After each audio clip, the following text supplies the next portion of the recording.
The 20th Divisional Train ASC was the Army Service Corps, who were pretty much responsible for logistics, and after World War I were called the Royal Army Service Corps. They are now part of the Royal Logistics Corps. During World War I, this group were the 158th, 159th, 160th and 161st Companies of the larger 20th Light Division Infantry from just after the outbreak of World War I. The division was disbanded early in 1919.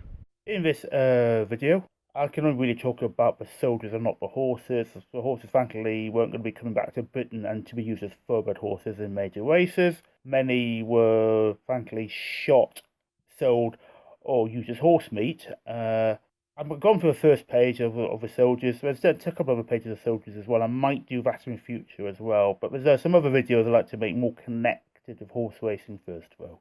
H.W.A. Christie was praised as a captain within the Royal Artillery February 1901.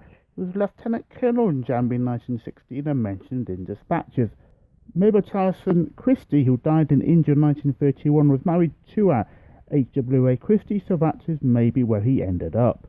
A.C. Baylay was called Atwell Charles Baylay and knighted later on, probably the same person, who went on to be chairman of the Engineering and Allied Association, Birmingham, Wolverhampton and Stafford District, and was a director of the Disabled Persons Employment Corporation. W.R.H. Dann is William Ronald Harris Dann.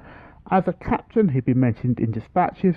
He continued after war as a colonel in charge of the infantry record and pay official at Shrewsbury. J.K. Cochrane, as a major, had been working for the General Staff and became a lieutenant colonel in January 1916. He was still about in Weston-super-Mare in 1946, writing to the papers about the weather. R.H.F. Standen became a lieutenant in January 1893 and a lieutenant colonel in March 1918.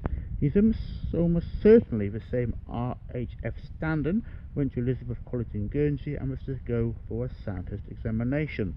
One of the board of directors of Elizabeth College at the time was Lieutenant General D. Standen, who may have been his father or uncle and had served in India.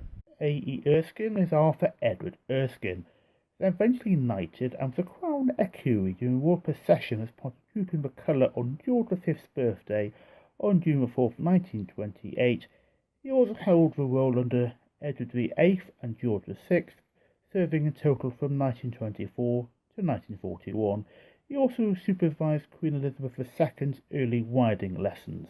G.L. Compton-Smith, a month before the end of the Irish War of Independence in 1921, while on active duty, he was captured by Sinn Féin and later executed in response to the execution of 4 Sinn Féin men. J.E. Arnold appears to have been Australian and received the DSO in January 1917, and his father Percy Arnold got the OBE in 1918. J. McGown received the Military Cross and became president of the Northern Ireland Provincial Hauliers Association. H.G.B. Miller was at some point mentioned in dispatches and received the Military Cross. H.L. Riley was interestingly called Hamlet Lewthwaite Riley, and his father was also called Hamlet and appears as a character in the World War I book The Monocled Mutineer. The son gave a silver cup for cattle at the 1930 Skelton Show and became a member of Penrith Rural Council before dying rather young in December 1932 due to effects of an appendix operation. In his obituary, one of his former colleagues in World War I wrote, "Probably Hamlet Riley was one of the most imperturbable officers we ever had. Nothing appeared to disturb his serenity. Large shells, machine gun fire, or infuriated generals were all accepted as the natural order of things, and the only effect on Ham of any of them was that perhaps he might light another large cigar."